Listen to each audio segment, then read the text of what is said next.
Muy buenas noches, señoras y señores, ¿cómo están ustedes? Bienvenidos a otra edición del Péndulo por Unicanal. Atención que hoy les proponemos tres temas que son muy actuales. Uno tiene que ver con las contrataciones públicas.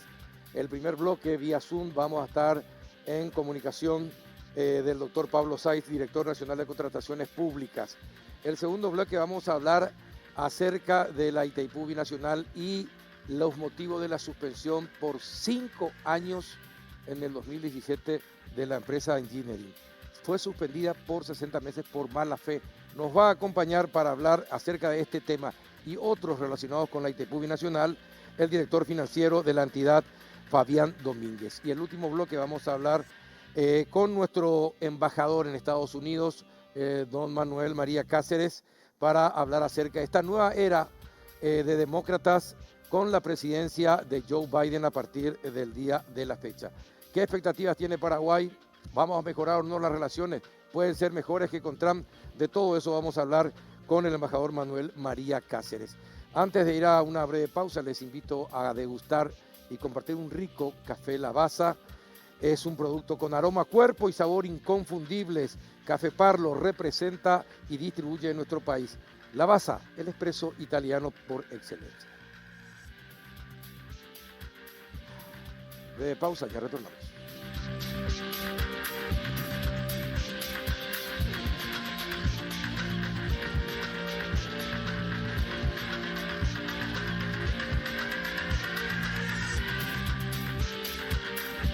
En el portal de contrataciones públicas se puede ver que Engineering S.A., que estaría vinculada con la familia del presidente de la República, fue beneficiada con 52 adjudicaciones durante los 28 meses de gestión del actual gobierno por un valor de 46.67 millones de dólares. La cuestionada empresa tiene como lobista a Jorge López Moreira, cuñado del presidente de la República y hermano de la primera dama, Silvana López Moreira. La firma ofreció servicios a los ministerios de Obras Públicas, Educación, Salud, Industria y Comercio, Defensa, Agricultura, Trabajo, además de dependencias como Senat, DINAC, INDER, Copaco, IPS, Petropar, Municipalidad de Asunción, UNA, INC, ANDE, ESAP, Secretaría de Deportes, Crédito Agrícola de Habilitación, Gobernación de Canindeyú y Presidencia de la República. Entre estas 50 adjudicaciones, Engineering S.A. brindó varios servicios al Estado, como construcción, mantenimiento y refacción de edificios, preparación de subestaciones eléctricas, adquisición de vehículos y herramientas. También se resalta la compra de mobiliario e insumos para profesionales médicos, mantenimiento de equipajes de diversos tipos, elaboración de pasarelas, actualización de software, provisión de plantas potabilizadoras de agua, entre otros. Durante el actual gobierno, la cuestionada empresa también se presentó como parte del consorcio Restauración para la Reparación y Puesta en Valor del Palacio de López, una convocatoria que también tuvo muchos cuestionamientos, pero que finalmente ganó por valor de 5.6 millones de dólares. Pero no todo termina allí. También aparecen otras adjudicaciones, como la escandalosa pasarela peatonal de oro de 2 millones de dólares, con diseño de Ñandutí, que servirá para unir el Parque Ñuguazú y el Comité Olímpico Paraguayo. Una obra que, según el arquitecto José Cronagüeter, se adjudicó a la empresa Engineering S.A. porque Jorge López Moreira hizo lobby en varias oportunidades durante varias reuniones en el ministerio. Tras revelar estos datos, Cronagüeter fue separado del cargo y su dirección fue intervenida. Muy bien, ¿qué tal? Buenas noches, doctor Pablo Saiz, ¿cómo está? Buenas noches, Carlos. Buenas noches a toda la audiencia. Bien, gracias por estar allí, doctor. Bueno, cuéntenos, ¿a la Dirección de Contrataciones Públicas no le llama la atención este tipo de situaciones de una sola empresa que gana tantos contratos con el Estado y de las más diversas maneras y rubros? Carlos, la situación de los, llamémosle, multiproveedores es un tema que ya se viene analizando desde hace bastante tiempo en la Dirección de Contrataciones Públicas, no solamente bajo esta administración. Claramente, la posibilidad de ofertar en distintos rubros no está prohibida para los proveedores del Estado. Me dirás entonces en cuántos rubros puede actuar un proveedor, en la cantidad de rubros que pueda regularizar todos sus papeles, actuaciones, contar con experiencia general o específica al respecto. Mucho o poco, como decíamos con un colega tuyo al aire en estos días, mucho o poco en contrataciones públicas pierde un poquitito la vara de la medición de cuánto es mucho y cuánto es poco. Así me preguntas, ¿cuánto es el máximo de cantidad de contratos que en el periodo de tiempo 2018-2020 llegó a recibir una empresa? Y te comento que hay empresas que tuvieron más de 500 contratos. Uh-huh. Entonces, no te estoy diciendo de ninguna manera que sea poco, 52 contratos, de ninguna manera. ¿Qué estamos haciendo en la Dirección de Contrataciones Públicas al respecto? Si queremos prohibir esta situación, no existe otro mecanismo más que modificar la ley de contrataciones públicas, pero antes de eso, claro, antes de eso tendríamos que hacer un debate serio sobre si es o no es conveniente prohibir al proveedor de distintos rubros, dónde estará el corte del rubro para evitar que sea una mera intermediación comercial que no necesita ser prohibida, o estamos realmente ante un proveedor que sin contar con la capacidad suficiente, en pocas palabras y hablando mal y pronto, se está metiendo en rubros que no son de su expertise, de su especialidad. Uh-huh. Desde mi punto de vista, creo que lo importante es tener la información adecuada de la capacidad de provisión del proveedor. Y eso es un capítulo que ya está incorporado al sistema nuevo que planteamos de contrataciones públicas en septiembre de este año, y que en conversaciones el día de hoy con funcionarios del Ministerio de Hacienda responsables del análisis de ese proyecto de ley, me confirmaron que lo estaremos presentando en los primeros días de la habilitación del periodo parlamentario 2021. ¿Me permite algo? ¿Qué buscamos nosotros? Sí, claro. Sí, me permite algo allí. Está bien, cierto, no se le puede prohibir a la gente que trabaje en lo que mejor sabe hacer, categórico. No estamos pidiendo eso, pero sí que los controles sean más estrictos, porque no puede ser que el Estado, siendo dueño de la mitad de la Itaipú, le suspenda a esta empresa por 5 años, 60 meses, por mala fe. Así dice la resolución, y en algún momento vamos a mostrar esa resolución de la Itaipú Binacional, donde habla claramente que le suspende la provisión por 60 meses a Engineering por mala fe. ¿Qué significará eso? Probablemente después Fabián Domínguez nos pueda explicar, el director financiero de Itaipú. Pero una empresa es suspendida por el Estado, porque finalmente el Estado es dueño de la mitad de Itaipú. Aunque Itaipú tenga otras normas de contrataciones, es el mismo Estado que le contrata a esta empresa en otras licitaciones, le suspende en Itaipú por mala fe. No hay algo que le diga a Contrataciones Públicas: espera un ratito, esta empresa ha sido suspendida por 5 años, nada más y nada menos, por mala fe en la Itaipú Binacional. No hay un punto rojo de alarma que surja en la Dirección de Contrataciones Públicas en este caso concreto, por ejemplo, doctor. Carlos, independientemente de que pueda surgir un punto rojo de alarma, en materia de prohibiciones y de inhabilitaciones tenemos que ser absolutamente sinceros y no crear falsas expectativas. Sí.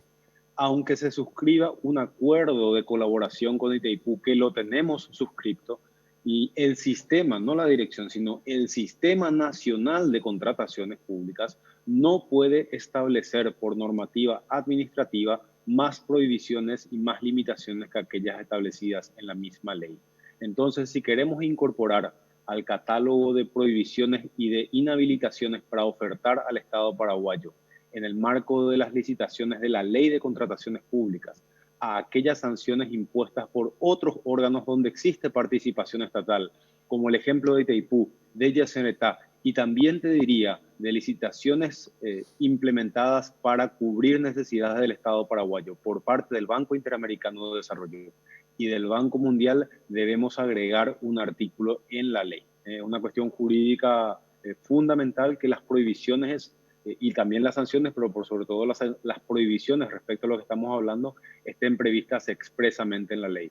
Y te diría, Carlos, que al revés, es más fácil para la Itaipú Binacional poder aplicar como una imposibilidad las sanciones implementadas por la Dirección de Contrataciones Públicas, porque la Itaipú Binacional tiene una autonomía jurídica plena y absoluta. Perfecto. Lo único que tiene encima de sus normas es la Constitución Nacional, por supuesto, paraguaya, y también de la República Federativa del Brasil, pero tiene mucho más autonomía. Lo que decide a nivel normativo la Itaipú puede ser implementado sin necesidad de este análisis de escala doctor, de normas que te acabo de realizar. Perfecto, ¿verdad? pero independientemente de las normativas, hay una cuestión de lógica nomás. Si una contratante es suspendida por mala fe, ¿cómo es que va a seguir contratando con el Estado? Si en una de las instituciones que también, aunque sea que tenga una norma totalmente aparte y única, le suspende, ¿cómo es posible que el Estado paraguayo le siga contratando a una entidad así que fue suspendida por 5 años y por mala fe? Estoy totalmente de acuerdo con el análisis, Carlos. Es una brecha muy importante que se abre en el sistema a consecuencia de tener más de un sistema de contratación pública en el mismo territorio. Nuestro sistema de contrataciones públicas es muy abarcativo, es muy centralizante respecto a lo que tenemos en otros países de la región. No obstante, subsisten algunos puntos todavía que están fuera del régimen de contrataciones públicas. Si queremos corregir esa situación, Carlos, que desde mi punto de vista tiene que ser corregida, debemos acudir a la modificación legal. No existe parche administrativo, no existe solución administrativa que se pueda dar. Ahora me dirás, ¿eso significa que no van a hacer nada? De ninguna manera. Se realizan regímenes especiales de control por parte de la Dirección de Contrataciones Públicas cuando tenemos casos como el que estamos analizando ahora, donde no hay un solo elemento que levanta algún tipo de sospecha y de irregularidad en el sistema de contrataciones públicas. Entonces se hace un análisis completo e integral. ¿Qué significa eso? Se analiza toda su plana de accionistas, de directores, se analiza la lista completa de casos traídos a colación a los efectos de acreditar experiencia en las licitaciones objetos de análisis, y así un análisis mucho más profundo del que se realiza cuando tenemos un caso puntual con una denuncia puntual. Ahora, doctor, y nos limitamos a analizar esa denuncia. Doctor, sí. Cuando cualquier persona va a ir a trabajar a una empresa, se le pide sus antecedentes policiales, y por eso uno va y pide sus antecedentes policiales a la comisaría correspondiente, etcétera, etcétera, etcétera, o en identificaciones. ¿Cómo es posible que el Estado no se proteja a sí mismo y permita que una empresa sancionada por 5 años a una de las más importantes contratantes, como es Itaipú, pueda seguir contratando después?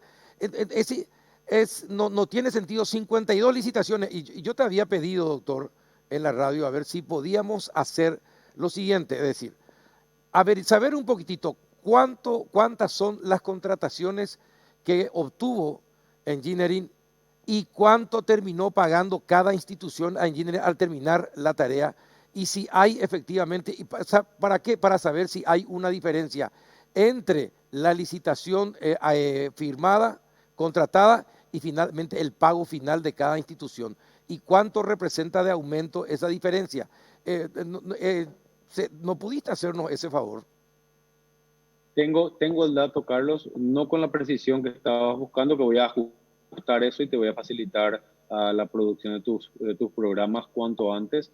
Tengo el dato del monto anual de adjudicaciones del MOPC y del monto de las ampliaciones de la institución con la MOPC. 2017 con el MOPC. Con el MOPC global, Sí. Claro, no solamente con la empresa que mencionaste, sino global, ¿verdad? El monto total de adjudicaciones es de 5,3 billones de guaraníes en el 2020 y de 159.000 millones de guaraníes para los reajustes. 159.000 millones. Las ampliaciones. Esas son las ampliaciones, adendas y compañía. Digo ampliaciones. Sí. Exactamente, ampliaciones. No hablo de reajuste, hablo de ampliaciones. La base, digamos, el monto global de las adjudicaciones del año 2020 es de 5,4 billones de guaraníes. Tenemos entonces que en el 2020 el porcentaje de ampliaciones del Ministerio de Obras Públicas fue de 2,9%. En el 2019 del 5%, en el 2018 del 6,4%, en el 2017 fue del 15%. Y recordemos que la ley autoriza a una ampliación de contratos de hasta el 20%. Es decir, está bien, estará dentro de la ley, pero es llamativo y significativo que todas las licitaciones o la mayoría de las licitaciones tengan ampliaciones y que sean realmente equivalgan a 159.000 millones de guaraníes. Son, a ver, son casi 30 millones de dólares. 30 millones de dólares Correcto. más aproximadamente, ¿verdad? Así es. Eh, Así es, así es. Y eso es solamente y las ampliaciones, eso es solamente del Ministerio de Obras Públicas, Carlos. solamente con el Ministerio. Eso es en todas las contrataciones de Estoy MOPC. hablando en todas las contrataciones del MOPC. El dato preciso de cuánto de este valor corresponde a la empresa de la que estamos hablando, te lo voy a pulir y te facilito la producción después, pero los datos globales son los que te acabo de mencionar. Ahora, ¿y no tenés los datos de en cuánto termina siendo el único oferente de esta empresa? ¿En cuánto contrato con el MOPC? También podemos obtener ese reporte y agrego a lo que te debo de información en cuántas licitaciones fue el único oferente. Te comento, Carlos, solamente para hacer saber a la audiencia que todos estos datos que me estás preguntando, por supuesto que lo vamos a facilitar a producción, pero todos estos datos están disponibles en formato abierto en la página web de la Dirección de Contratación Pública. Por supuesto, en la medida que o algún ciudadano o alguien de la prensa requiera la información procesada de una u otra forma, nosotros le facilitamos, pero la ventaja que tienen los datos abiertos del portal de contrataciones públicas es que justamente cada interesado puede hacer las gráficas, las comparaciones y los estudios que requiera y no se limita a mostrar lo que solamente la autoridad quiere mostrar. Bueno, y también como si fuera poco, doctor, está el tema del ISO 14000, que ha hecho que esta empresa quede como única oferente en muchas licitaciones del MOPC.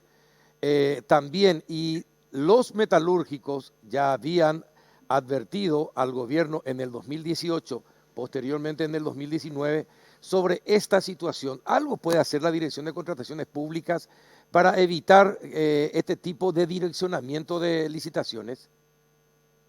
Sí, Carlos, específicamente respecto a los certificados de calidad, llámese ISO o cualquier otro tipo de certificado de calidad, ya tomamos la definición a finales de mayo del 2020 de que cuando aparece en un pliego de bases y condiciones, antes de publicar el pliego de bases y condiciones, se le requiere a la institución pública licitante los siguientes datos. Primero, que no solamente sea ISO, sino también pueda ser otra certificadora de calidad la que otorgue el certificado, ISO o equivalente. Segundo, que la institución pública licitante explique qué es lo que quiere que se certifique. Si yo hablo, y perdón que cite esta certificadora, pero es la más conocida a los efectos del ejemplo, si yo hablo de ISO 9000 en materia de procesos, yo empresario puedo certificar, yo defino qué certificar. Yo puedo certificar la sección de atención al cliente de mi constructora y poco o nada guarda relación con el objeto de contrato que se esté licitando. Entonces, tiene que ser expresa la aclaración de la institución pública licitante de qué específicamente quiere que sus oferentes tengan certificado. Bueno, Tercer punto, te comento algo, doctor. Sí. Te comento algo. Sí. Está en pantalla ahora el comunicado del CIME, del Centro Industrial de Metalúrgicos del Paraguay, que lo van a dar a conocer el día de mañana a través de los diarios. Y en uno de los párrafos dice, es decir, en los párrafos ya adelantaba y contaba, ponía en contexto las veces que hablaron con el ministro de Obras Públicas en el 2018, en el 2019, y creo que también con la dirección, y dice en una parte, dice, en uno de los párrafos, exigimos que las autoridades de la Dirección de Contrataciones Públicas cumplan con su rol y se aseguren el estricto cumplimiento de la Ley de Contrataciones Públicas, cuyo artículo 20, inciso W, indica que no se podrán exigir a los participantes requisitos distintos a los señalados por esta ley, ni se podrán establecer elementos que no resulten técnicamente indispensables si con ello se limitan las posibilidades de concurrencia a eventuales proveedores o contratistas. Y esta exigencia del ISO 14000 direccionó mucha de la contratación del MOPC a esta empresa, doctor.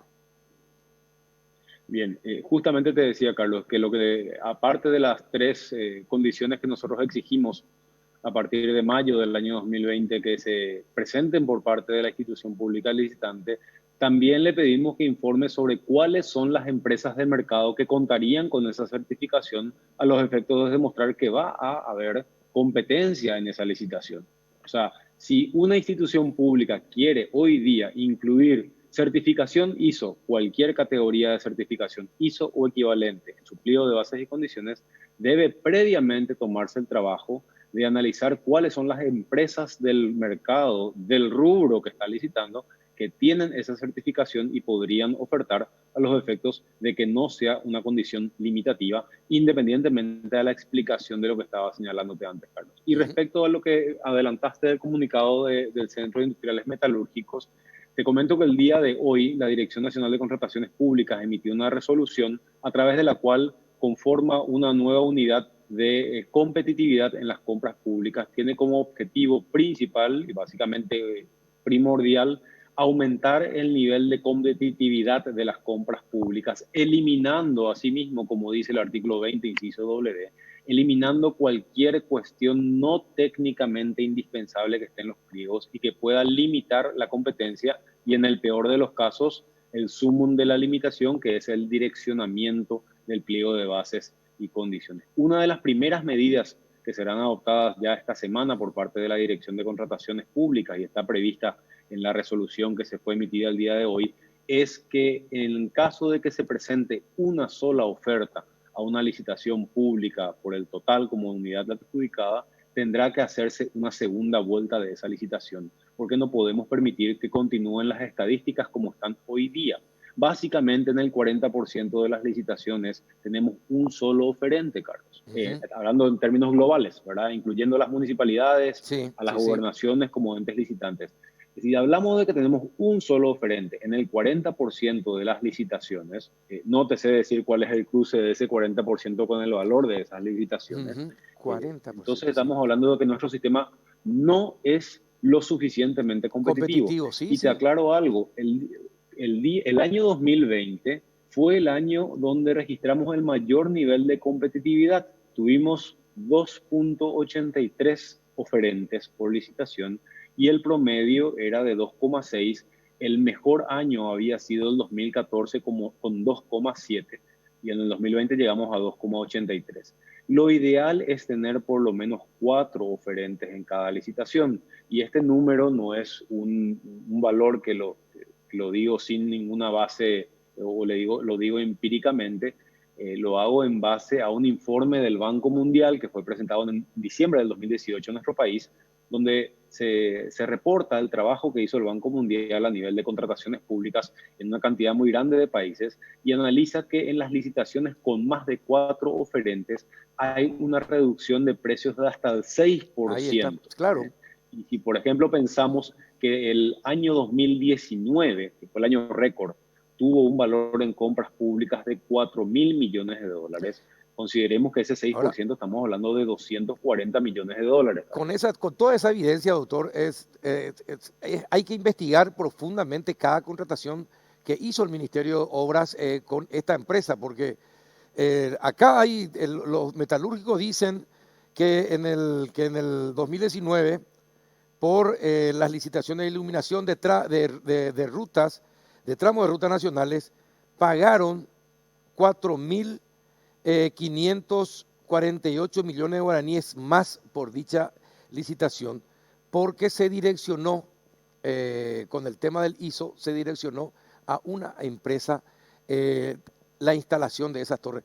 ¿Te das cuenta que es peligroso, doctor? Y hay datos y números concretos, y ustedes también. Entonces, cuanto más rápido se solucione esto, mejor, y se investigue cada una de estas licitaciones con esta empresa, doctor. Totalmente, Carlos, y muy probablemente en base a ese comunicado del Centro de Industriales Metalúrgicos serán abiertas más investigaciones en base a todo lo que fue el proceso de estructuración de costos, conformación del pliego de bases y condiciones y presentación y evaluación de ofertas de las distintas licitaciones que estén dentro de esa lista señalada. Bueno, te tengo que preguntar porque fue noticia también y recorrió las redes, lo de Guachiré, donde en un tuit dice que aparece como consultor de una firma involucrada en un proceso existiendo así conflicto de intereses, motivo por el cual una investigación no avanza a pesar de 8 denuncias presentadas por otros oferentes. ¿Vos sos consultor de alguna firma que está teniendo contrato con el gobierno, doctor? No, no, de ninguna manera, Carlos. Yo fui abogado, no fui consultor, fui abogado de la empresa que perdió esa licitación. Fui abogado de la empresa que fue descalificada de la licitación convocada por el Ministerio del Interior para la renovación del sistema de emisión de cédulas y pasaportes y por tanto, por supuesto, me tengo que inhibir de todos los casos relacionados a esa licitación, ¿verdad? Pero En este estabas momento, la ocupando, Dirección de Contrataciones. eras director de contrataciones cuando eras No, abogado no, de no, esa no, empresa de o no. ninguna manera, no, no, no, no, no. Esto fue una licitación que se llevó adelante en el año 2017 por parte del Ministerio del Interior. En el año 2018, si mal no recuerdo, eh, en base a las acciones judiciales que se habían interpuesto por parte de la empresa, obtenía una medida cautelar que mantuvo congelada un tiempo la ejecución de ese contrato, pero luego esa medida cautelar fue levantada y continuó la ejecución de ese contrato por parte de la empresa que ganó la licitación, ¿verdad? Mi cliente, cuando fui abogado, por supuesto, en el sector privado y antes de ocupar el cargo de director nacional, como te digo, había perdido la licitación e inició las acciones primero administrativas con otros abogados y después judiciales con el estudio, con mi representación, ¿verdad? Y por supuesto renuncié a esa representación al ocupar el cargo y a pesar de renunciar a esa representación, me inhibo de todos los casos que tengan que ver con esa licitación, ¿verdad? Ahora, Hoy doctor, día existe una verificación contractual de parte de la Dirección de Contrataciones Públicas respecto a la ejecución de ese contrato por parte de la empresa que ganó. Se habían encontrado observaciones a la ejecución contractual, fueron remitidas al Ministerio del Interior. El Ministerio del Interior tuvo que haber contestado en el plazo correspondiente y la dirección de contrato figura del encargado, que es quien dice la ley que debe ocupar las funciones. Bueno, tenemos problemas ahora con el retorno del doctor Pablo Seitz. Esto normalmente sucede. Y eso que la Conatel ahora ya tiene también sensores para saber por qué motivo suceden estas cosas en Internet y con las empresas proveedoras de este servicio. No sé si me acuerdo ahí, Carlos. Sí, ¿me escuchás ahora, doctor? Sí, perfectamente. Sí. No sé hasta qué parte del relato, pero sintetizando, Carlos, sí, fui abogado de la empresa que perdió la licitación. Por supuesto, fui abogado de la empresa antes de ser director de contrataciones públicas. Fue un proceso del año 2017. Me inhibo de todos los casos relacionados a esa licitación. En este momento, la Dirección de Contrataciones Públicas está realizando una verificación contractual de la ejecución de ese contrato por parte de la empresa que ganó la licitación.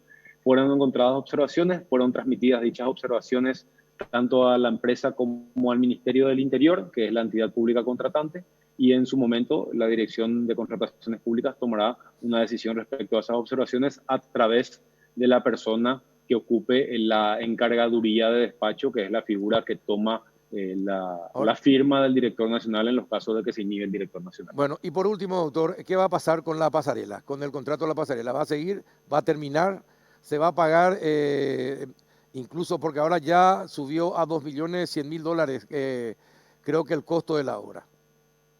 Sí, el contrato de pasarela, Carlos, está ejecutado en un 90%, según lo informó el Ministerio de Obras Públicas, ¿verdad? La suspensión del contrato en sí, no sé si sería prudente, pero sí, recordemos que desde el momento que se analiza, claro, desde el momento que se da apertura a la investigación de oficio, que la investigación de oficio formalmente ya fue abierta el día de ayer, la semana pasada tuvimos los requerimientos de información y el día de ayer ya la apertura de la investigación de oficio, queda congelada la posibilidad de realizar pagos por parte de la institución pública. Entonces, más pagos no tendrían que haber hasta tanto termine la investigación de oficio por parte de la Dirección de Contrataciones Públicas.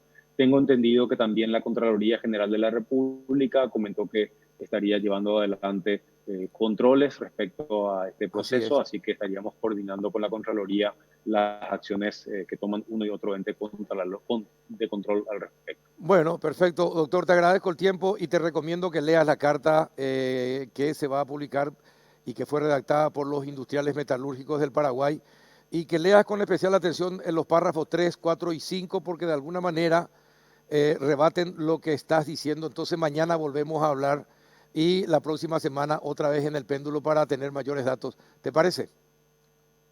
Perfecto, Carlos. Muchas gracias por el espacio. Un abrazo, muchas gracias al doctor Pablo Saiz, director de Contrataciones Públicas. A la vuelta de la pausa estaremos con el director financiero de la Itaipú Binacional, Fabián Domínguez. Ya volvemos.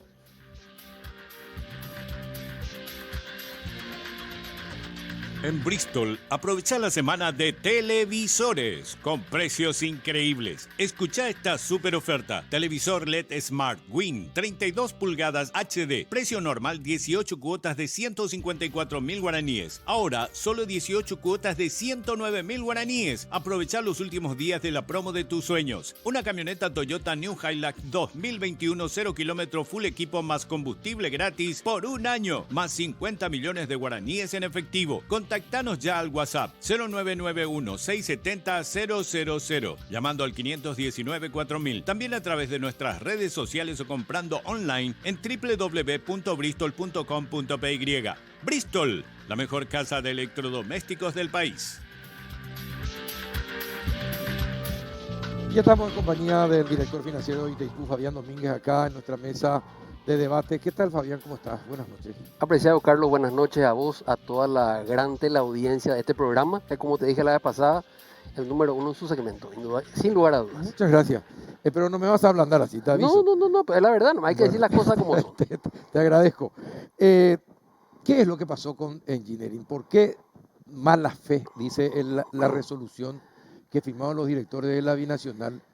Yo te pedí que averiguaras esto para que le expliques a la teleaudiencia qué Bueno, pasó. básicamente yo tengo la misma información que tenés vos, es decir, esa determinación, porque tenemos que decir, esto fue, digamos, un proceso que se dio antes de nuestro periodo de gestión. 2017. Correcto, entre 2017 y 2018 estuve hurgando un poquito y bueno, encontré mala fe, alguna inconsistencia documental en base a lo que presentaron. ¿Presentaron documentos falsos? No sé si falso es la palabra, es muy duro falso. Sí, es duro. Lo que pasa que también nuestras reglas... Vamos a poner otra vez ahí esa parte y vamos a subrayar el subrayado de Itaipú, porque la resolución es muy clara, habla de mala fe. Lo que ocurre, Carlos, yo te voy a contar algo. Nuestros proveedores, los que ofertan en Itaipú, saben que las reglas en Itaipú, la vara es muy alta. Somos excesivamente rigurosos para todas las empresas que se presenten, sean empresas paraguayas o empresas brasileras, como te dije hoy. En ese marco, por darte algún número, en la margen derecha tenemos alrededor de 50 empresas con este tipo de sanciones en los últimos 5 años. La margen izquierda en Brasil hay otro tanto igual, están un poquitito, creo que 1 o 2 más que nosotros. Es decir, podemos hablar de un centenar de empresas sancionadas justamente con estos requisitos muy, muy duros para este tema en particular y para todo lo que tiene que ver con las contrataciones. Y como yo te digo, hay un botón para muestra. ¿Escuchaste algún tipo de señalamiento en Itaipú Binacional por algún, digamos, proceso de contratación últimamente? No. ¿Y por qué? Justamente. El tema es hacer cumplir la norma a rajatabla, es lo que estamos intentando hacer en Itaipú, tratando de hacer bien las cosas. Y quiero aprovechar, Carlos, acá con toda la audiencia de testigos, a vos y al resto de nuestros amigos periodistas, que nosotros queremos hacer bien las cosas, ponemos toda nuestra predisposición y mejores ganas para eso. Pero queremos también que ustedes nos aconsejen, Carlos. Yo pregunto acá y les pregunto a todos que vayan, no hace falta que me diga ahora, pero que nos diga qué podemos hacer para mejorar nuestra gestión en Itaipú Binacional, para ser más transparentes de lo que creemos que somos y para ir haciendo mejor las cosas, dar pasos hacia adelante. Por ejemplo, a ver, hay muchas cosas que se pueden hacer, pero en este caso en concreto, para Itaipú, ¿qué es, por ejemplo, mala fe? Mala fe es presentar algún tipo de inconsistencia documental que después en las verificaciones ahora, nosotros ¿qué podamos es inconsistencia documental? Visualizar. Ejemplo, a ver, se me ocurre, yendo a mi pasado tributario, presentar un certificado de cumplimiento tributario, por ejemplo, que diga que vos estás al día con tus impuestos cuando no lo estás. ¿Ok? Eso es una inconsistencia manifiesta. O comprar facturas Claro, estrechas. ya me voy al extremo. para dar el ejemplo y que sea didáctico, que la audiencia Perfecto, entienda. genial. Entonces, ¿eso qué hacemos nosotros? Nuestro equipo de Es una licitaciones, falta grave. Es por una falta supuesto, grave. empieza a hurgar, a verificar, a hacer los cruces, controles. En el caso del cumplimiento tributario tiene un número de control que entrando a la página de tributación uno verifica el número de control y automáticamente te sale si el certificado de cumplimiento es, digamos, legítimo o tiene alguna ilegitimidad. Y si es así, automáticamente descalificado y sancionado Ahora, como corresponde. así como me pediste un favor, yo te pido otro favor. Sí. Estas normas, estas duras normas que tiene Itaipú, ¿podrías darle a las empresas del Estado, a la Dirección de Contrataciones, a las UOC de todas de las empresas del Estado?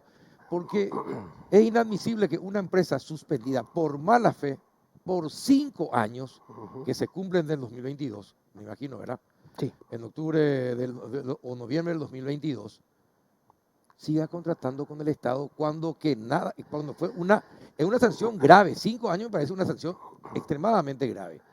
Entonces, esas normas, dale por favor al Ejecutivo, decirle al presidente de la República. Carlos Peralta ahí me aconsejó y me parece bien o mal, pero te traigo. De hecho, te cuento una cosa, Carlos. A ver, nosotros con Pablo Seitz, un colega, un gran amigo a quien respeto mucho, que estaba antes que nosotros, él, aparte de ser, éramos luego compañeros de facultad. En la Facultad de Derecho somos la misma promoción, compañeros de curso, y estamos permanentemente en comunicación porque hay una cosa más. En Itaipú, nosotros, desde esta administración, tenemos todos los procesos en línea. Además de tener los procesos licitatorios en la página de Itaipú, están también en la página de contrataciones públicas. Por más que no tengamos la ley, digamos, la misma ley de contrataciones, pero está ahí y estamos en permanente contacto, nos interconsultamos. Yo le consulto a Pablo por su experiencia justamente.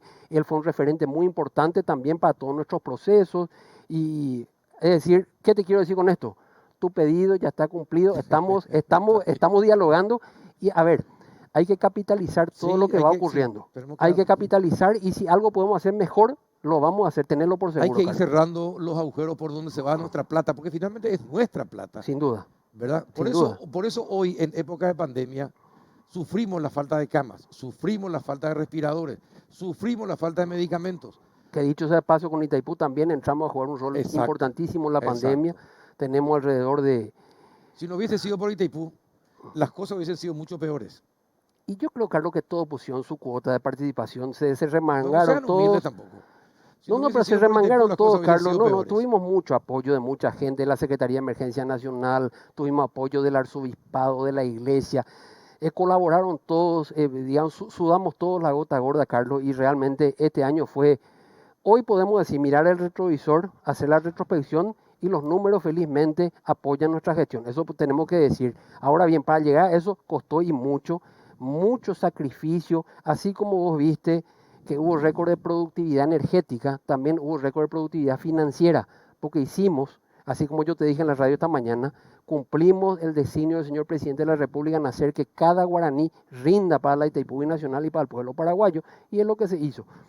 Imagínate que la ejecución de gasto de inversión social se incrementó en 42%, todo lo que tiene que ver con inversión social y la reducción, los gastos corrientes fueron bajando en Itaipú Binacional. Bueno, te pregunto, ¿cuántos cargos de confianza? ¿Itaipú tiene cargo de confianza? Sí tiene cargos de confianza. Yo estoy ocupando un cargo de confianza en este momento. Ya sé, pero es cargo de confianza, así como en el Poder Ejecutivo. El cargo de confianza, el que, por ejemplo, me llevas a mí como tu asistente personal, un cargo de confianza, o me pones en una dirección que es cargo de confianza tuyo. Sí. ¿Existen esos cargos en Itaipú? Sí existen, somos 5 directores y ahí existe la figura de asesores especiales, pero con la salvedad de que el cargo de confianza, una vez que quien le llevó a ese, digamos, funcionario de confianza es removido, automáticamente también está por norma esto está normado, se termina su contrato laboral. Es decir, es cambiado el director que le llevó al empleado de confianza, que no son muchos, automáticamente al día siguiente él ya no puede marcar su tarjeta. Está desvinculado de la institución. Automáticamente. Sí. Bueno, ¿y cuánto se ahorra, por ejemplo, en eso? ¿Cuánto ahorraron y lo destinaron y se va destinando esto más allá de esa cuestión, en todo lo que tiene que ver con gastos del personal, ¿sí? En gastos del personal, y todo lo que tiene que ver con viáticos, lo que tiene que ver con horas extras, lo que tiene que ver con indemnizaciones, lo que tiene que ver con gasto de combustible, lo que tiene que ver con gastos de viaje, todo eso se recortó, por supuesto. Más o menos? Y bajamos, mira, yo te digo, bajamos alrededor de, hacer los números, lo que subió en inversión es lo que recortamos. Y en inversión subió 225.000 millones de guaraníes aproximadamente. 225.000 millones, así como suena, es decir, más de 30 millones de dólares. Sí. Más de 30 millones de dólares. Sí, más de 40 millones de dólares. Sí, correcto, sumando todos los otros componentes. Sí. Entonces, en ese marco, eso es lo que se hizo en Itaipú Binacional, remangándonos, y esto tengo que reconocer a todos mis colegas, mis compañeros de Itaipú Binacional, todos elevaron su nivel de productividad y eso hizo que, insisto, la plata rinda más. Bueno, y se dieron cuenta que hay también gastos innecesarios. Y Carlos, ¿cómo te digo? Optimizamos los gastos. Sí, ahí tenemos, justamente, hay algunos de los componentes. Imagínate que de 256 millones de dólares previstos, bajamos a 195 millones de dólares. ¿Ok? Esa fue la ejecución realmente. Una cosa es lo presupuestado, otra cosa es lo ejecutado. En ese contexto tenemos un 24% de reducción en este rubro en particular. Si vas pasando los slides, vas a ir viendo las reducciones más importantes aún en términos relativos que tenemos en horas extras. Se bajó en más del 50% las horas extras en Itaipú Binacional. También tenemos que decir, pero los muchachos trabajaban realmente, cumplen con sus horas extras o... a ver, Carlos, se marca así. ¿Cómo el sistema? Y te cuento ya en Itaipú. Sí. No. El funcionario que está categorizado con el nivel profesional no puede luego cobrar horas extras en Itaipú. Claro. ¿Ok? No puede cobrar horas extras. ¿Qué es lo que hace? En el mejor de los casos, si yo como director le pido a uno de los profesionales muy buenos que tengo en la dirección financiera que quede más tiempo, existe lo que se llama banco de horas, que es una innovación que hace un tiempo. Entonces, él ya no cobra horas extras. ¿Quién sí puede cobrar horas extras? Aquellos funcionarios a nivel técnico que no son profesionales, digamos, porque se necesita siempre y cuando haya necesidad. Ahora, siguen entrando por pedido de políticos gente contratada para ser contratada en Itaipú. No, el ingreso a Itaipú Binacional desde el año 2014, Carlos, es indefectiblemente por proceso selectivo. Con un proceso selectivo... Seguro, pero ¿es un proceso selectivo en serio o es un proceso selectivo selectivo? Selectivo en serio. ¿En serio? Yo soy hijo de ese proceso selectivo. Yo ingresé a la Itaipú, Carlos, por un proceso selectivo. Yo salgo de tributación en el año 2014 y en el año 2015 me someto a un proceso selectivo en donde rendí con varias personas y bueno, y me tocó felizmente... ¿Cómo funciona? Se presenta para un cargo 700 tipos, ¿sí? Sí. Se rinde en la Politécnica, ni siquiera Itaipú, se terceriza justamente para más transparencia, rinden los 700 y quedan en carrera 3 personas los mejores puntuados. Los 3 mejores puntuados pasan a la siguiente etapa, en donde sí, digamos, tienen otro tipo de... Pero, indefectiblemente, para poder quedar seleccionado, necesitas tener un buen nivel de conocimiento específico en el área que Itaipú requiere emplear, en todos los casos. Ahora, ¿es imposible que Itaipú reduzca su personal al nivel de los brasileños? Y es más difícil, Carlos, porque Itaipú, en margen Paraguay, ya tiene otras necesidades. Acordate que el mayor porcentaje de reservas naturales, reserva de la biosfera, está en margen derecha, Carlos.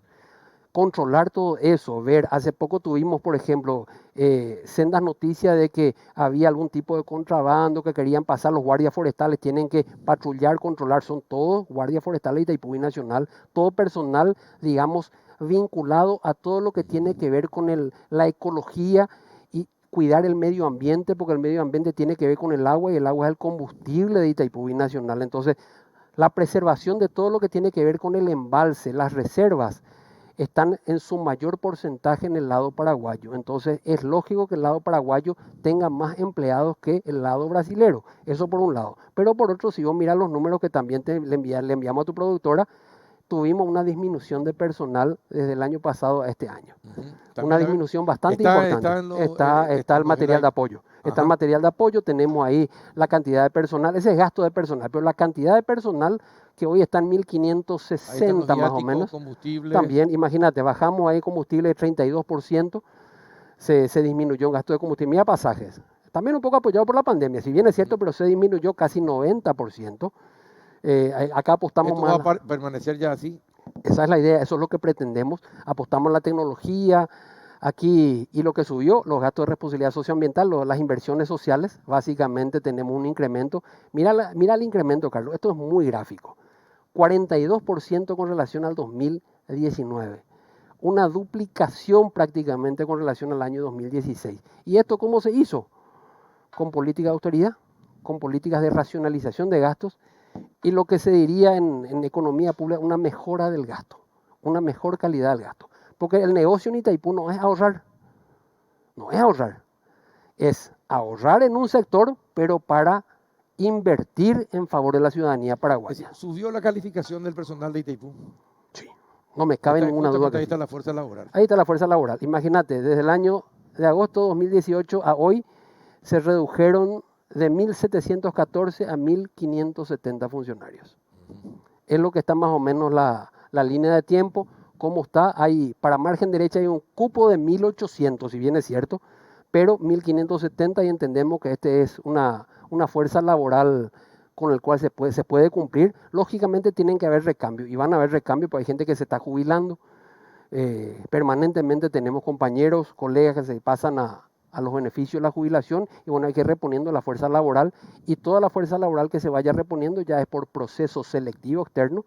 El próximo proceso será probablemente este año en algún momento porque vamos a necesitar, porque hay muchísima gente que se está jubilando y necesitamos reponer la fuerza laboral de Itaipú para seguir produciendo y poder venir el año que viene nuevamente a mostrarte estos números. ¿Y qué tipo de profesionales van a requerir? Y hay que hacer una evaluación, Carlos, es decir, una evaluación grande de recursos humanos, pero principalmente el área técnica. Ahí tenemos la reducción ya proyectado de personal. Esto es presupuestario para el año que viene. Nos estamos proponiendo, en base a la experiencia ya de 247, bajar a 215 millones de dólares, todo lo que tiene que ver con gastos de personal. El ajuste de cinturón ya y en la ejecución probablemente vamos a mejorar nuevamente estos 215 millones. Ahora, 215 millones de dólares sí. En salarios. Sí. No solamente salario, ahí están salarios, están previstas las indemnizaciones por despido, otro tipo de indemnizaciones, las horas extras están ahí. Para 1.700 personas. 1.560 personas, es correcto. Si vos haces imagínate, el presupuesto de Itaipú es de 3.300 millones de dólares. En términos relativos, esto es muy bajito. Si vos comparás con empresas privadas, digamos, que es lo que se tiene que comparar, tenés que mirar el segmento de cuánto del porcentaje de su ingreso es que se paga salario. Si se hace ese pareo en Itaipú Binacional, estamos incluso por debajo. Estamos incluso por debajo. Bueno, mire, usted me asegura que los políticos ya no meten la mano. Sí. Para el nombramiento. Le pregunto. Es que no se puede, Carlos, para el cuadro ejemplo, propio es. Un gobernador, creo que el gobernador de González Baezque, sí. Le remitió una carta, una atenta carta al director de puertos, pidiendo el nombramiento de una persona allegada al Partido Colorado para que sea nombrado director de puertos en Ciudad del Este. Si era Itaipú, tendría que rendir, si es que va a hacer, tendría que rendir. Sin lugar a dudas, sin lugar a dudas. De otra manera era imposible. No puede ingresar al cuadro hasta propio. Hoy, en el 2021, siguen apareciendo ese tipo de pedidos. En Itaipú ya no corren ese tipo de pedidos. No, definitivamente no. Definitivamente, Carlos, no. De por ahí podría entrar alguno como asesor especial, pero no porque les recomiende a alguien, porque es necesario su concurso. Como asesor especial, que hay de los 1.500 cargos, hay creo que son 20 en el mejor de los casos. Con tantos funcionarios y ingenieros, todavía se necesitan asesores especiales de los profesionales. Eventualmente, Carlos, por alguna cuestión muy específica podríamos llegar a necesitar. Eventualmente, digo, yo entiendo que hoy no, hoy tenemos una fuerza laboral bastante equilibrada, tenemos un nivel profesional muy importante en Itaipú Binacional, por el nivel que esto es de puro conocimiento, Itaipú, digamos, puede hacer una selección. Esta es la carta, fíjese, esta es la carta del 12 de enero del 2021. Pero yo entiendo, Carlos, que la ley de la función pública también requiere que haya concurso para ingreso a las instituciones. Yo te digo, cuando estábamos en tributación, acuérdate que yo estuve hasta hace algún tiempo atrás en la Subsecretaría de Tributación, ahí también se entraba por concurso, Carlos. Esto, aunque a mí me hubiese remitido... Estas son las malas prácticas que hay que desterrar. Y probablemente, Carlos, yo te digo, yo estoy medio ajeno a este tipo de cuestiones. No, pero lo que quiero significar nomás, lo que quiero mostrar con este ejemplo es, este tipo de cartas de notas en Itaipú ya no corre. No, definitivamente, definitivamente. Como hoy te dije, es una tranquilidad trabajar con... Pero no corre no porque no corre, sino que no, normativamente es imposible luego. Alguien tiene que violar una norma para dar curso favorable a ese tipo de cartas, a ese tipo de pedidos. Y yo no voy a violar una norma y mi director general creo que mucho menos. Es un placer, es un gusto trabajar con Ernesto Bergen, realmente pues él es muy recto. Así como te dije, oye, me tocó lo mismo con Benigno López, un señor muy recto, entonces es muy fácil, digamos, llevar una gestión ordenada teniendo ese tipo de autoridades. Y bueno, y los resultados están a la vista, Carlos. Es decir, yo no quiero hablar mucho de estos temas, están los números hablan. Perfecto. Nos quedan 5 minutos y te pregunto, oye, te pregunté y tendría que trasladar la pregunta de la ANDE, pero ¿Itaipú le aportó este año menos recursos, es decir, menos fondos a la ANDE de lo que le aportaba años anteriores o no? Bueno, hay una cuestión.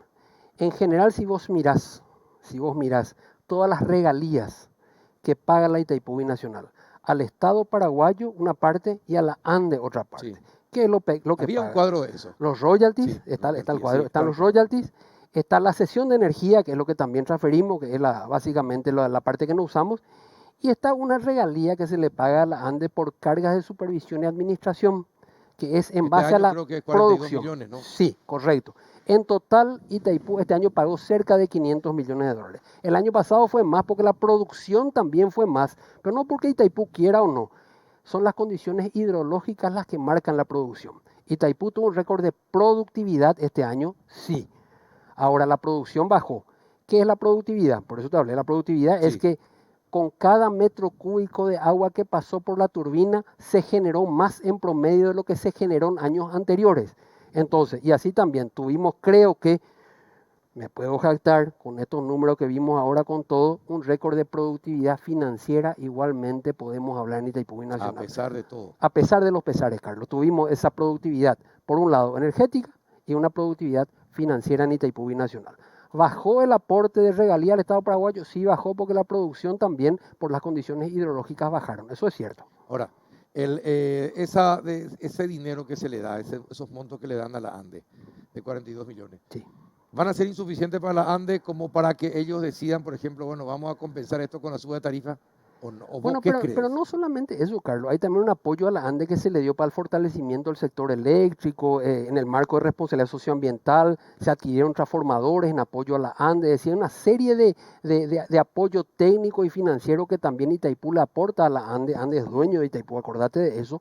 Pero eso que me planteaste hoy de lo que salió en el matutino, un tema que tenemos que plantear a la ANDE, pero honestamente yo no, conociendo un poco el internismo y cómo se está manejando hoy, no creo que tenga esa derivación de que tenga impacte en la tarifa al consumidor. No, honestamente no creo. ¿Crees? No, definitivamente. Bueno, yo sé que está viendo el presidente de la ANDE el programa, así que... Un gran amigo, un saludo a Félix, realmente mejoró la gestión, felicito la gestión de la ANDE igualmente, como te digo.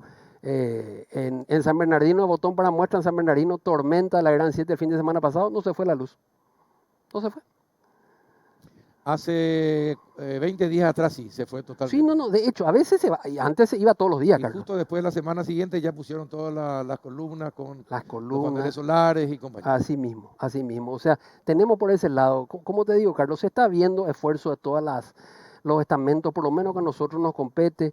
Hay muchas gotas de sudor realmente en el ejercicio 2020 hubo para que podamos mostrar estos números, y en otras instituciones del Estado también quiero resaltar, como te dije el otro día, tributación escasa, la recaudación se siguió manteniendo, la reforma tributaria creo que tuvo una gran responsabilidad en todo eso, así que creo que también tenemos que destacar lo positivo que se hace desde el Estado y no solamente como últimamente anda destacándose solo lo negativo. Bueno, acá una pregunta de un funcionario. Sí. Y me dicen, ¿hay pedido para ascensos internos? Pedidos para ascensos internos. A mitad de año, Carlos, tenemos lo que se llama la meritocracia en Itaipú. Hay pedidos internamente, se va evaluando según el rendimiento de los funcionarios para ver quién merece, digamos, algún tipo de ascenso o algún tipo de progresión, que es como le llamamos nosotros, progresión en la carrera administrativa en Itaipú Binacional. Es decir, ¿y cómo se deciden las promociones, los ascensos? ¿Cómo se deciden? Por mérito, por los méritos. De hecho, así se llama, mérito se llama en Itaipú Binacional. ¿Y qué es mérito? Todo lo que el empleado vino haciendo y que sea positivo. Y el que no vino haciendo, no vino destacando, sea como el jugador de fútbol, Carlos. El director técnico, ¿qué es lo que hace? Aquel jugador que se destaca le hace jugar de titular y le hace pagar premio por la directiva. Y básicamente ese es el mismo sistema que se utiliza en Itaipú Binacional. Claro que había técnicos también que le cobraban al jugador para Bueno, pero seguir. ahí ya estamos, esas son otros cánones, Carlos, y como yo te dije, siempre desde la perspectiva del compliance, cumplir la norma, es lo que te puedo hablar, que es lo que conozco y es lo que entiendo que se debería hacer como práctica, no solo en Itaipú, en cualquier institución en la que tengamos que dar servicio. Ahora, Itaipú sigue dividiendo todos los recursos de manera igual, es decir, el mismo monto se le da a los dos países. Sí, gastos de explotación, Los el mismo gastos de monto, explotación, claro. es decir, Ahora bien, a si vos pesar, de mirás, a pesar de que los paraguayos tengan, ¿cuántos brasileños hay? 800 creo que hay, ¿verdad? no, somos 1.500, ellos tienen 1.300, 1.300. 1.200, sí. Ah, subió. La diferencia es... Sí. No, es demasiada la No, es diferencia, que es el demasiada la doble, diferencia. no, absolutamente.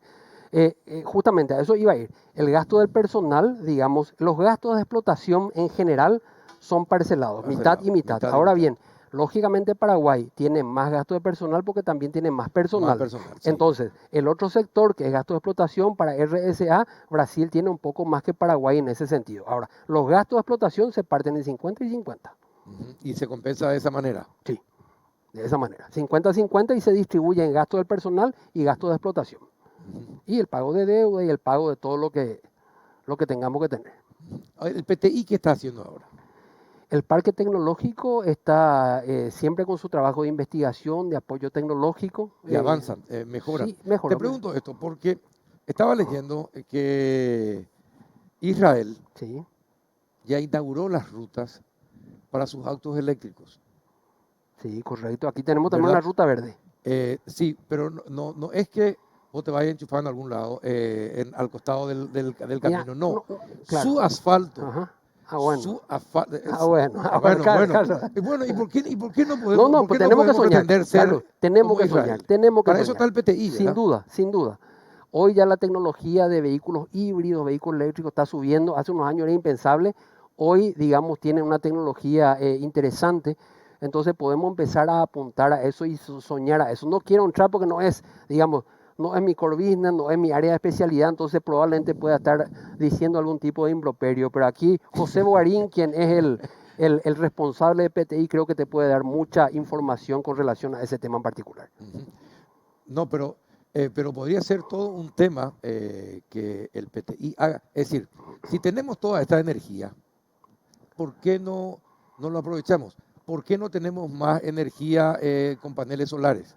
Por ejemplo. De hecho, Paraguay es uno de los países con más sol. Desarrollamos así con ese tipo de energía? Por eso, Carlos, ahí me estás metiendo en un corral que no es mío.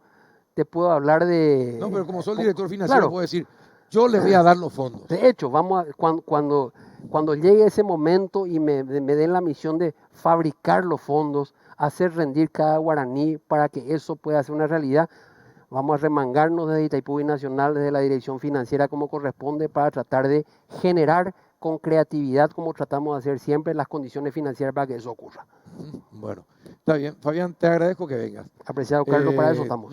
Yo sé que tenías incluso ocupaciones suspendiste y te agradezco de corazón que haya tomado esa determinación. Y tengo que pagar un chivo justamente por eso, porque mis alumnos me dieron permiso. Yo me fui a la facultad, le di clase un ratito y le di como tarea que ellos tienen que ver otra vez. Mañana te tienen que hacer una crítica. La próxima clase tienen que hacer un resumen del programa, te cuento. Así que mis saludos al sexto semestre, turno noche, sección C, a mis estudiantes de tributación. Ellos se hacen llamar los monarcas. Mis congratulaciones a ellos porque son excelentes alumnos, Carlos, futuros contadores tributaristas de la República del Paraguay. Bueno, perfecto. Ya está el chivo. Gracias, Fabián. Mi querido Carlos, a tu orden de siempre. A la vuelta, ¿sabes con quién vamos a estar a la vuelta de la pausa? ¿Con quién? Vamos a irnos a Washington. Muy bien. Con el embajador paraguayo en Washington, Manuel María Cáceres. El embajador Cáceres. Exacto. A la vuelta trabajar bastante con él también. En Bristol, aprovecha la semana de televisores con precios increíbles. Escucha esta super oferta. Televisor LED Smart LG 32 pulgadas HD. Precio normal 18 cuotas de 205.000 guaraníes. Ahora, solo 18 cuotas de 119.000 guaraníes. Aprovecha los últimos días de la promo de tus sueños. Una camioneta Toyota New Hilux 2021 0 kilómetros full equipo más combustible gratis por un año. Más 50 millones de guaraníes en efectivo. Contactanos ya al WhatsApp 0991-670-000, llamando al 519-4000. También a través de nuestras redes sociales o comprando online en www.bristol.com.py. Bristol, la mejor casa de electrodomésticos del país.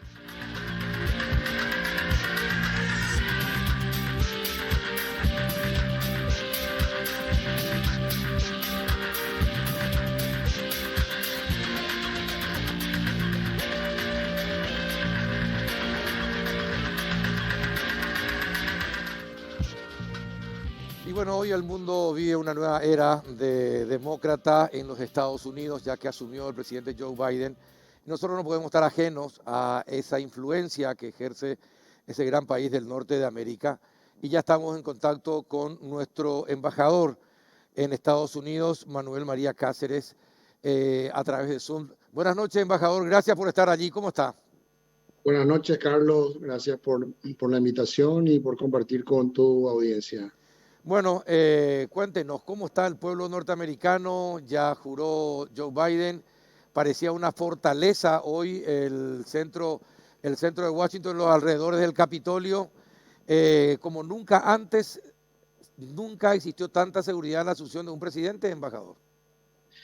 Históricamente, en los últimos tiempos, ¿no? 25.000 hombres de la Guardia Nacional estaban dando la garantía y la seguridad necesaria.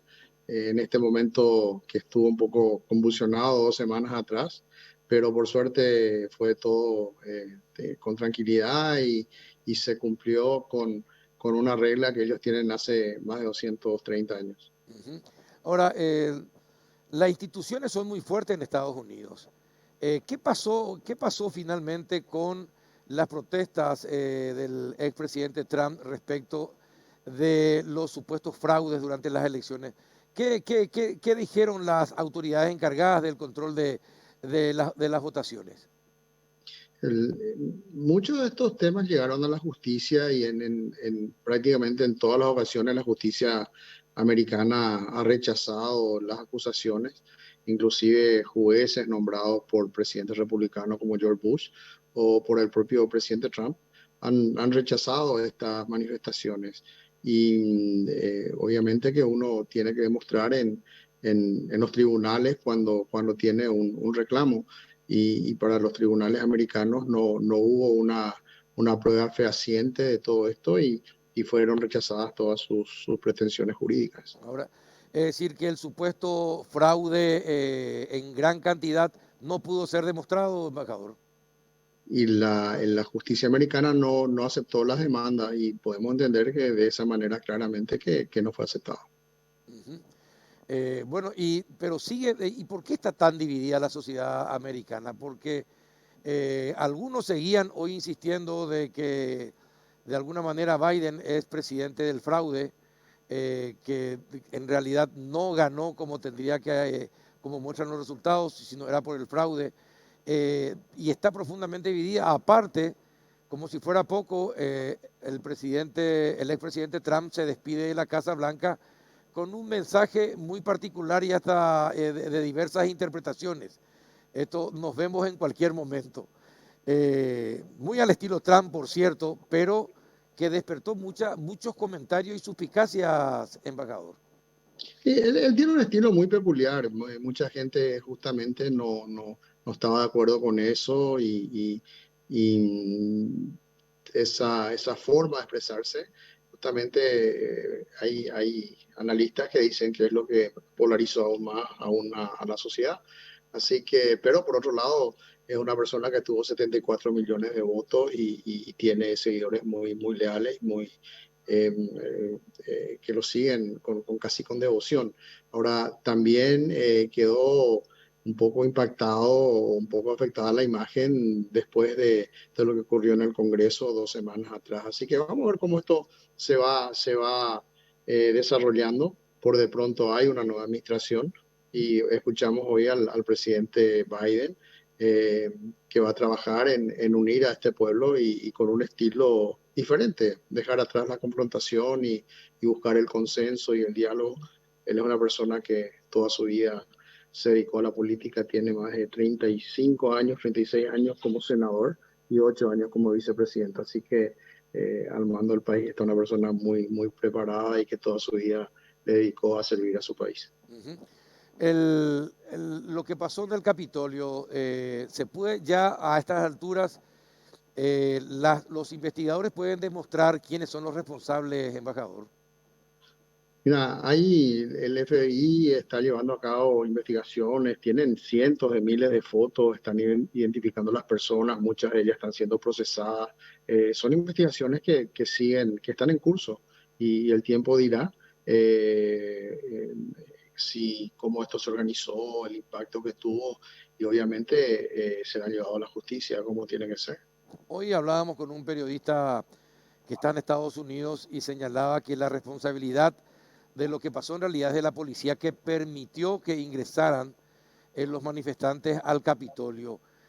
¿Fue así? Usted que está también por ahí, por la zona, ¿fue así o atropellaron a la policía y por la cantidad de números llegaron al Capitolio?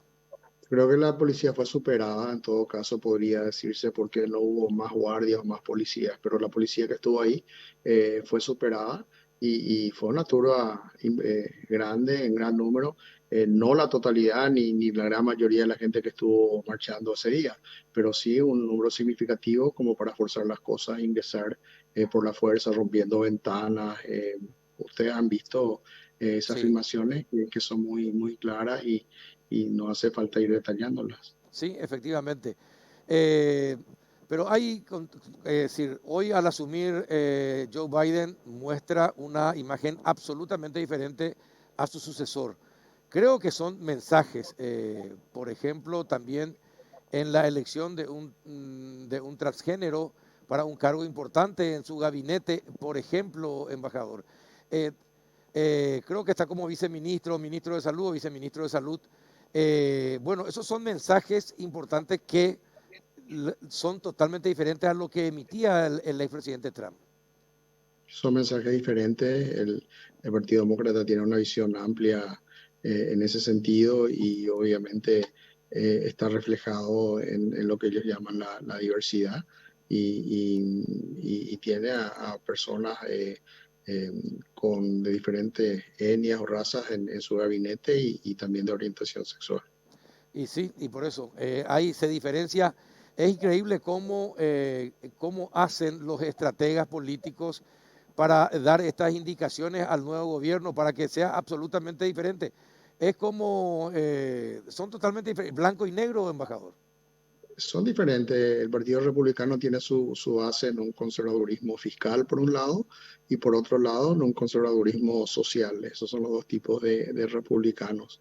Y obviamente el Partido Demócrata es más amplio, tiene una, como acá dicen, una carpa amplia, que hay gente de mucha diversidad. ¿Y cómo tiene que interpretar Latinoamérica el juramento de Kamala Harris ante una mujer de origen latino? ¿Cómo Ella, tenemos que interpretar? ella realmente es de origen jamaiquino. El padre fue un profesor de Princeton de economía, el primer profesor de color de economía de afroamericano es de Jamaica, el padre, Sí. y la madre es de India.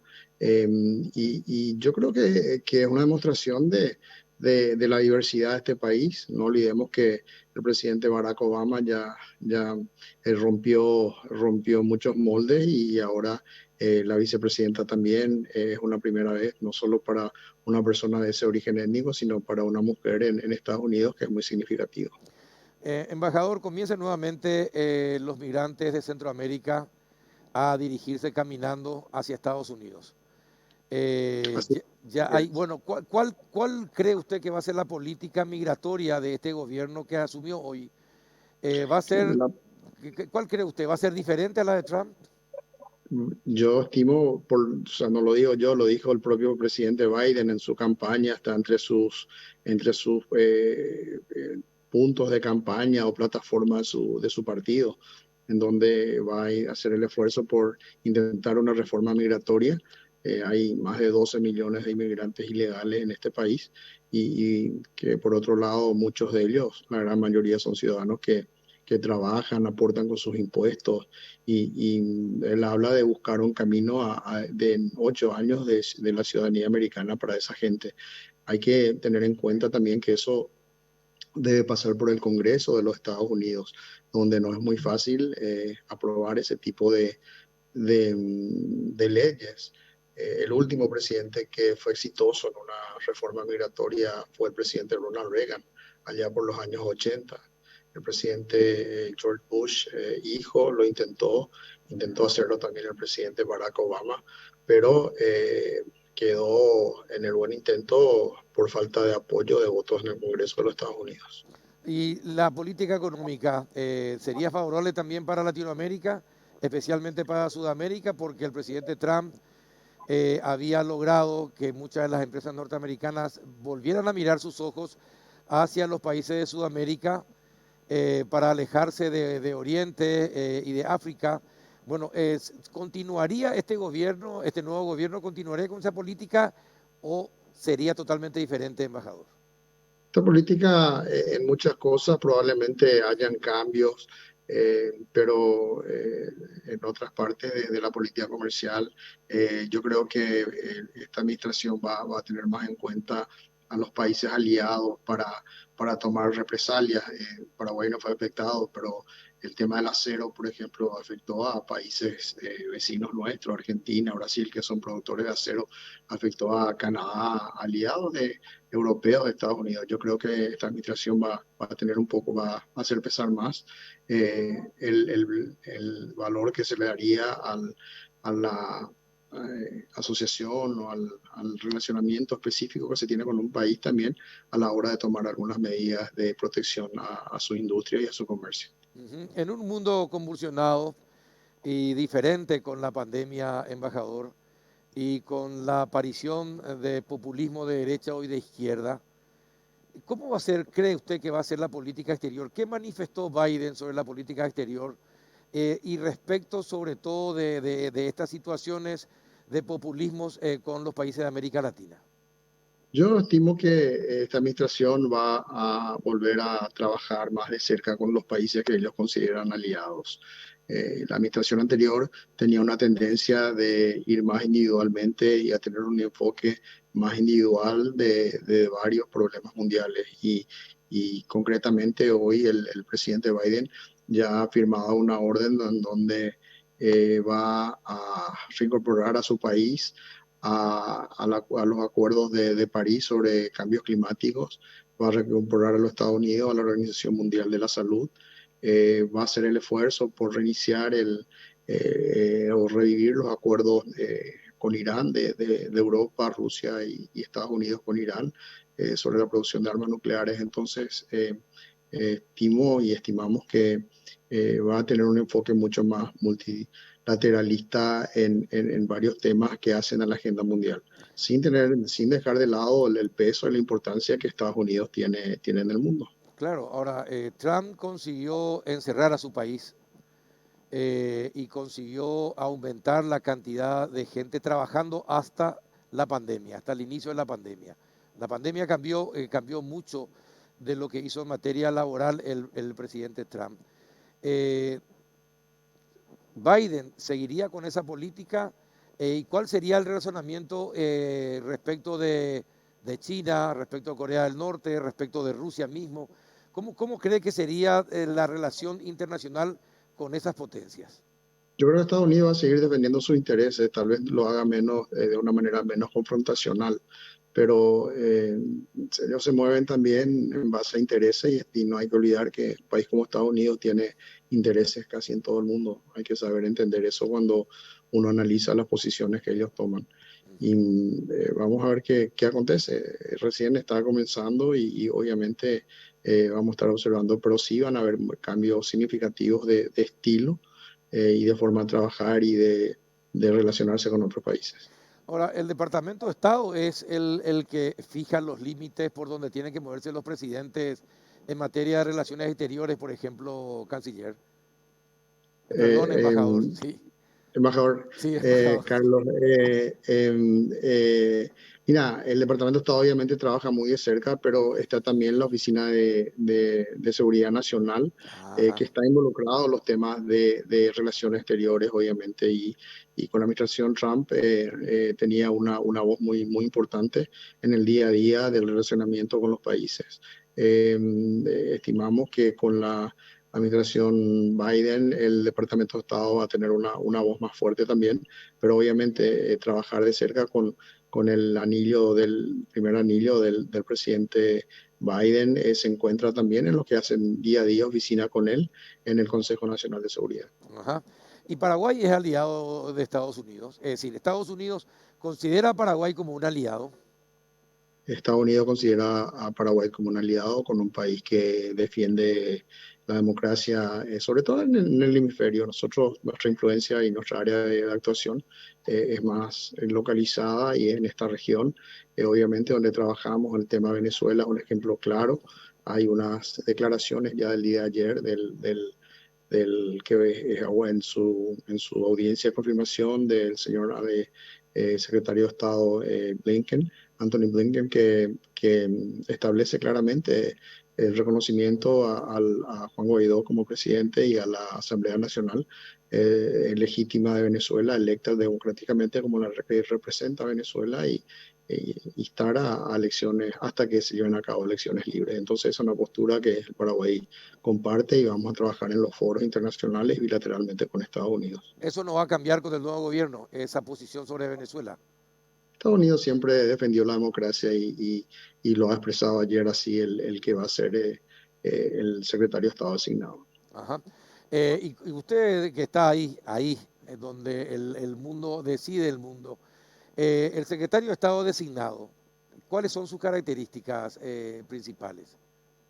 Él es una persona muy vinculada al presidente Biden, fue asesor de él internacional y fue subsecretario en la administración del presidente Obama. O sea, es una persona de mucha experiencia, un gran conocedor y sobre todo goza la absoluta confianza del presidente Biden. Es decir, ¿usted no cree que Estados Unidos siga considerando a América del Sur, por sobre todas las cosas, el patio trasero del norte? Yo creo que Estados Unidos tiene una relación, no es una relación fácil histórica con la región, pero esa es una relación que ha evolucionado favorablemente con la llegada de la democracia a la región a partir de finales de los años 80 y sobre todo que fue potenciándose y consolidándose con el correr del tiempo en los años 90 y en lo que va a este siglo. Entonces, hablamos así de valores compartidos y defensa de esa democracia que es fundamental y esperemos que llegue a todas las Américas. Pero, ¿y con Paraguay cómo va a ser? ¿Cuáles son los intereses comunes en donde podemos insistir con este nuevo gobierno, embajador? Y a eso me refería, Carlos, derechos humanos, defensa de la democracia, y vamos a hacer un esfuerzo también de aumentar la parte comercial. El Mercosur, lastimosamente somos casi los únicos países que no tenemos un acuerdo de libre comercio, un acuerdo comercial con Estados Unidos, y por motivos ideológicos. En Mar del Plata, en el año 2004, se derribó, se dejó sin efecto, se obstaculizó las palabras que quieran ser utilizadas por motivos ideológicos, principalmente por los presidentes Chávez y Kirchner y Lula, el Acuerdo de Libre Comercio de las Américas. ¿Y qué hizo Estados Unidos? Estados Unidos fue y firmó cuando se fracasó esa iniciativa, que era la iniciativa que venía del presidente George Bush padre, de Bill Clinton. Esa iniciativa fracasó, fue y firmó acuerdos bilaterales con casi todos los países de América Latina. Y Mercosur se quedó sin acuerdo de libre comercio con Estados Unidos y todos creemos que eso es beneficioso. El comercio históricamente internacional y el comercio en general es lo que saca a la gente o mejora la calidad de vida de la gente. Y nosotros deberíamos, y eso consideramos, buscar ese acuerdo con Estados Unidos, como hemos cerrado con la Unión Europea después de más de 20 años de negociaciones. Así que ese es un tema que vamos a poner en la agenda y los países del Mercosur tenemos criterios similares en ese sentido. Bueno, eso es un tema interesante. La construcción del muro va a suspender. Creo que eso lo dijo también hoy el nuevo presidente. Sí, va a haber un cambio en la política migratoria. Entonces, para muchos países el muro, y con razón también, resulta ofensivo y obviamente un país que es de inmigrantes que construye un muro es muy llamativo. Este gobierno, el de Mario Abdo Benítez, tuvo muy buenas relaciones, excelentes relaciones con el presidente Trump. ¿Eso se mantendría con el presidente Joe Biden? Sí, nosotros creemos y esperamos que esas relaciones se mantengan y mejoren inclusive. Así que vamos a trabajar para que eso ocurra. ¿Y cuándo vamos a ver la carne paraguaya en los locales comerciales norteamericanos, embajador?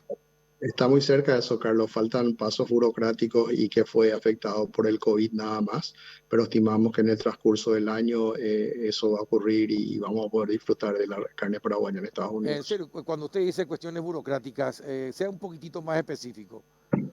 Son plazos, son procesos que se llevan a cabo, hay inspecciones que se llevaron a cabo, hay reglamentos que se tienen que adoptar. Nosotros teníamos que actualizar ciertas medidas que Estados Unidos, que es un mercado muy exigente, pide no solo a Paraguay, sino que a todos los países que quieren vender. Hemos trabajado muy bien con Senaxa, que tiene un equipo profesional y técnico de primer nivel, y ellos son los que manejan la parte técnica y estamos muy en contacto y trabajando diariamente con ellos. Estamos optimistas que eso va a ser así y hay estudios de reglamentos que llevan a más plazos acá. Estamos cumpliendo, estamos finalizando todo eso y esperemos que en el transcurso del año, a mediados de año, puedan ser finalizados. Lo último, embajador, para liberarlo, porque sé que tiene compromisos. Lo de Juan Ángel Naput no se puede revertir, ya no. Lo de Juan Ángel Naput, hay un plazo según el acuerdo para que se vuelva a solicitar y es un plazo, siempre se puede intentar y seguir intentando. Yo creo que eso nunca hay que entregarse y vamos a seguir haciendo lo posible. Perfecto, embajador, usted está viviendo un mundo histórico, es decir, un momento histórico. ¿Quién lo hubiese pensado que usted iba a estar allí en Estados Unidos en estos momentos con tantos cambios, viviendo estas jornadas históricas en Estados Unidos, en Norteamérica? Así que felicitaciones por el trabajo, que tenga mucho éxito, embajador. Realmente fue un día histórico. Yo creo que no sé si volveré a ver algo así, en el sentido de que esa plaza que suele ser, esa explanada que suele ser una multitud y una fiesta democrática, hoy día había un silencio que hizo mucho más impactante y un ruido mucho más ensordecedor realmente, ese silencio, pero esas banderas y esa que flameaban a ese viento que soplaba tanto y el deseo de que las cosas mejoren y que se busque realmente más unidad en este país. Ojalá sea así. Muchísimas gracias. Un fuerte abrazo de la distancia, embajador. Gracias por el contacto. Gracias, Carlos. Un gusto y hasta cualquier momento. Muchas gracias. El embajador de Paraguay en Estados Unidos, el doctor Manuel María Cáceres. Y bien, así llegamos al final de otra edición de El Péndulo. Muchas gracias por estar ahí, como todos los miércoles. Hasta la próxima.